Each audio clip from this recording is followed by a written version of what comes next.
श्रीपाल और मैना सुंदरी की जो अमर कहानी से कल हम गुजर रहे थे और हमने देखा कि व्यक्ति किस तरह क्रोध में आउट ऑफ कंट्रोल हो जाता है और किस तरह का गलत निर्णय कर बैठता है। हमारे सामने श्रीपाल और मैना सुंदरी की कहानी जीवन के कई कई उपदेश और प्रेरक बातें लेकर आएंगी। नंबर 1 यहीं से बात शुरू हुई, कर्म कैसा खेल खिलवाता है, राजा को भी रंक बनाता है। नंबर 2, एक पिता जब अपने भीतर अहंकार ग्रस्त हो जाता है तो अपने विवेक को भूल जाता है कि मुझे कौन सा किस तरह का निर्णय करना चाहिए, और गुस्से में भरा हुआ राजा प्रजापाल निकल तो जाता है बगीचे में घूमने के लिए, लेकिन जैसे सामने कोड़ियों का दल आता है और जो कोड़ियों का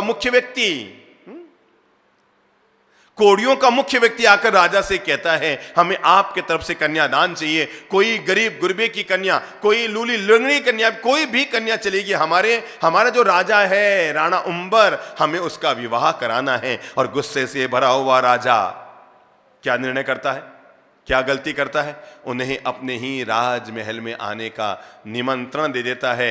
उन्हें अपने ही राजमहल में आने का निमंत्रण दे देता है। राजमहल में वो आते हैं, राणा उम्बर का मंत्री जिसका नाम है गलितांगुली, गलितांगुली मतलब जिसकी अंगुलियां गली हुई है, वो मंत्री बना हुआ था तो उसका नाम क्या हो गया, गलितांगुली। वो भी राजा को कहता है, श्रीपाल यानी राणा उम्बर भी बहुत समझाता है कि एक गलत निर्णय हो रहा है, एक राजकुमारी का विवाह भला हमारे साथ कैसे हो सकता है। पर गुस्से में भरा हुआ राजा आउट ऑफ कंट्रोल, न आगे की सुध ले पाता है न पीछे की सुध ले पाता है। उसे पता ही नहीं है कि मैं कितना गलत निर्णय कर रहा हूं, लेकिन अपने ईगो को संतुष्ट करने के लिए, अपने अहंकार की संतुष्टि करने के लिए, अपने क्रोध में डूबा हुआ वो राजन इतना महान गलत निर्णय करता है। लेकिन कैसे बताएं, कभी कभी भाग्य जब व्यक्ति का साथ देता है तो भले ही उसके पिता ने गलत निर्णय लिया हो, लेकिन आगे जाकर यही निर्णय जिन शासन के लिए एक महान गौरव भरी कहानी बन जाती है। और मैना सुंदरी का विवाह तब किसके साथ, उस कोड़ियों के राजा, कोड़ियों के राणा, 700 कोड़ियों के राणा उम्बर के साथ हो जाता है। राणा उम्बर बहुत समझाना चाहता है राजा से, पर राजा कहता है ये राजाज्ञा है और ऐसा ही होगा। विवाह हो जाता है और विवाह करने के बाद वहां से निकल पड़ते हैं। वो राजकुमारी जो कल तक राजमहलों में जीती थी, वो राजकुमारी जिसके पांव के नीचे हमेशा मखमल बिछा रहता था, वो राजकुमारी जो भोजन करे तो 56 भोग जिसके सामने होती थी, आज वो अपने भाग्यवशात, कर्मवशात, कर्म की रेख पर मेख नहीं लग सकती ना, और अपने कर्म और भाग्य के वसात एक कोढ़ी के साथ उसका विवाह हो गया और 700 कोढ़ियों के साथ रवाना हो गई। पूरे नगर में हाहाकार मच गया। कोई राजा की मजाक उड़ा रहा है कि कम से कम राजा को बुद्धि रखनी चाहिए थी, कोई रूप सुंदरी की मजाक उड़ा रहा है, अरे इसकी मां नहीं ऐसे संस्कार दिए होंगे, कोई मैना सुंदरी की मजाक उड़ा रहा है, अरे अरे अरे अरे इसको तो कम से कम क्या अपने पिता के सामने जिद कर रही थी। और पता नहीं अलग अलग तरह के विवाद पूरे नगर में चल रहे हैं। राणा उम्बर नगर के बाहर जो उनके लिए अपना एक कक्ष बना हुआ था कोड़ियों के दल का, वहां पहुंचते हैं। राणा उम्बर मन ही मन समझता है कि गलत जोड़ी बैठ गई। राजा ने गुस्से में आकर एक राजकुमारी का विवाह मेरे साथ कर दिया, पर मैं इसके साथ कोई गलत नहीं होने दूंगा। मैं इसके भाग्य भले ही कुछ भी करे, पर मैं ऐसा कुछ नहीं होने दूंगा कि इसको भी कोढ़ का रोग हो जाए। रात का समय था, दोनों एक कक्ष में थे। राणा उम्बर ने मैना सुंदरी को समझाते हुए कहा कि हे महाभाग, संभव है तुम्हारे पिता ने गुस्से में आकर, आवेश में आकर, अहंकार में आकर एक ऐसा गलत निर्णय कर दिया कि मेरे साथ तुम्हारा विवाह कर लिया, लेकिन मैंने न तेरा अभी तक स्पर्श किया है न तुमने मेरा स्पर्श किया है। मैं चाहता हूं अभी भी तू आत्मचिंतन कर ले, अपने मन को तोल ले। कोई मजबूरी नहीं है मेरे साथ जिंदगी जीना, तो आराम से अकेली अपनी जिंदगी जी सकती है, या जीवन के लिए कोई भी तो निर्णय करना चाहे तो कर सकती है।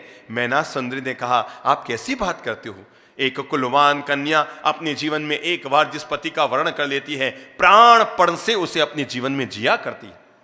जिसका वर्ण कर लेती है वो प्राणपण से उस अपने जीवन में उसको जिया करती है। मेरे जो है आप हैं, ईश्वर ने, मेरे भाग्य ने, मेरी कर्म प्रकृति ने मुझे वरदान रूप में आपको दिया है। आप मेरे लिए वरदान हैं। दोनों में रात भर धर्म चर्चा चलती रहती है। मैना सुंदरी धर्म की बातें बताती रहती है, जो जो उसने धर्म की चीजें सीखी थी, नव तत्व के बारे में राणा उम्बर को बताती है, कर्म ग्रंथ के बारे में बताती है, गुणस्थान के बारे में बताती है, षड द्रव्य के बारे में बताती है। जो जो जिन शासन के महान महान सिद्धांत थे, उन सारे महान सिद्धांतों की वो प्ररूपणा करती है, उन्हें सिखाती है, उन्हें बताती है। और पूरी रात कैसे बीत जाती है दोनों के पता ही नहीं लगता। जब सुबह होने को आती है, मैना कहती है, हे राणा उम्बर, मेरी ये अभिलाषा है, हम दोनों ही भगवान के मंदिर में चलते हैं, उनकी उपासना करते हैं। अरे जरूर आपका ये रोग भी दूर होगा। जब हम श्री प्रभु की भक्ति करेंगे तो हमारे ये संकट जो जीवन में आया ये भी दूर हो जाएगा। नहा धोकर सुसज्जित तैयार करके मैना सुंदरी राणा उम्बर को मंदिर जी में लेकर आती है।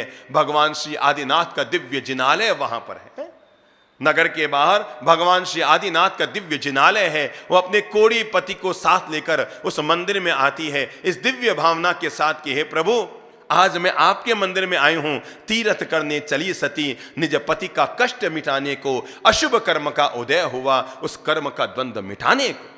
जो अशुभ कर्म का उदय जीवन में आ गया, तीर्थ करने चली सती, मतलब मंदिर के दर्शन करने चली सती, निज पति का कष्ट मिटाने को। अपने पति के जीवन में जो कष्ट आया है, जो कोढ़ का रोग आ गया है, उस कोढ़ के रोग को दूर करने के लिए वो भगवान के मंदिर में आती है, श्री प्रभु के मंदिर में आती है। वहां पर आते हैं, प्रार्थना करते हैं, वंदना करते हैं, चैत्य वंदन कर रही है, श्री प्रभु की अभिवंदना कर रही है। भाव ही भाव में प्रभु को जो उसे कर्मवशात प्रसाद मिला है उसकी अनुमोदना कर रही है। और मन ही मन कहती है, हे प्रभु, मंदिर जी में कभी भी स्वार्थ का चिंतन करना दोष है। यहाँ संसार का चिंतन नहीं, यहाँ हमेशा मोक्ष का चिंतन होता है, यहाँ हमेशा ईश्वर का, यहाँ हमेशा मुक्ति का चिंतन होता है। पर हे प्रभु, मुझे इस बात की तनिक भी तकलीफ नहीं है कि मेरे कोढ़ी पति मिला है, भाग्य ने जो दिया मुझे स्वीकार है। पर मुझे इस बात की तकलीफ है कि पूरे नगर में आज जैन धर्म की जो अवमानना हो रही है, अपमान हो रहा है, मजाक उड़ाई जा रही है। बस श्री प्रभु ऐसा कुछ कर दो कि ये पूरा नगर, पूरी दुनिया देख सके कि जिन शासन का क्या प्रभाव है, जैन धर्म का क्या प्रभाव है। और वो यूं ही यूं भावना भारी है, अरिहंत प्रभु के श्री चरणों में निवेदन कर रही है। मैना सुंदरी की करुण पुकार का, अब आप करुण प्रार्थना का, श्रद्धा से भरी हुई प्रार्थना का आनंद लीजिए। अरिहंत देव स्वामी शरण तेरी आए, मैना गा रही है। अरिहंत देव स्वामी शरण तेरी आए, शरण तेरी आए। दुख से है व्याकुल कर्म के सताए, कर्म के सताए। अरिहंत देव स्वामी शरण तेरी आए, शरण तेरी आए। दुख से है व्याकुल कर्म के सताए, कर्म के सताए। अरिहंत देव स्वामी शरण तेरी आए, शरण तेरी आए। निज कर्म काट करके आप सिद्ध हो गए हो, निज कर्म काट करके आप सिद्ध हो गए हो। तारण तरण तुम्ही हो, तारण तरण तुम्ही हो। जिन वाणी बताए, जिन वाणी बताए। अरिहंत देव स्वामी शरण तेरी आए, हम शरण तेरी आए। शक्ति है तुझ में ऐसी कर्म काटने की, शक्ति है तुझ में ऐसी कर्म काटने की। छोड़ कर तुम्हें अब हम, छोड़ कर तुम्हें अब हम किसकी शरण जाए। अरिहंत देव स्वामी शरण तेरी आए, शरण तेरी आए। मझधार में फंसी है प्रभु जी नाव मेरी, भव पार तुम लगा दो, भव पार तुम लगा दो। आस लेके आए, आस लेके आए। अरिहंत देव स्वामी शरण तेरी आए, शरण तेरी आए। अंतिम प्रार्थना। तारा है तुमने उनको, तारा है तुमने उनको जिसने भी पुकारा, तारा है तुमने उनको जिसने भी पुकारा। हम भी पुकारते हैं, हम भी पुकारते हैं, तुमसे लौ लगाए, तुमसे लौ लगाए।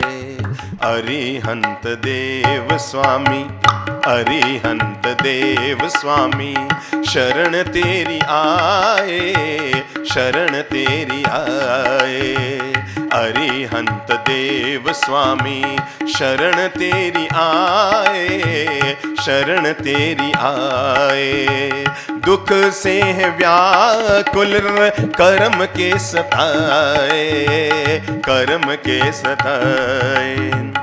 अरिहंत देव स्वामी, शरण तेरी आए, शरण तेरी आए।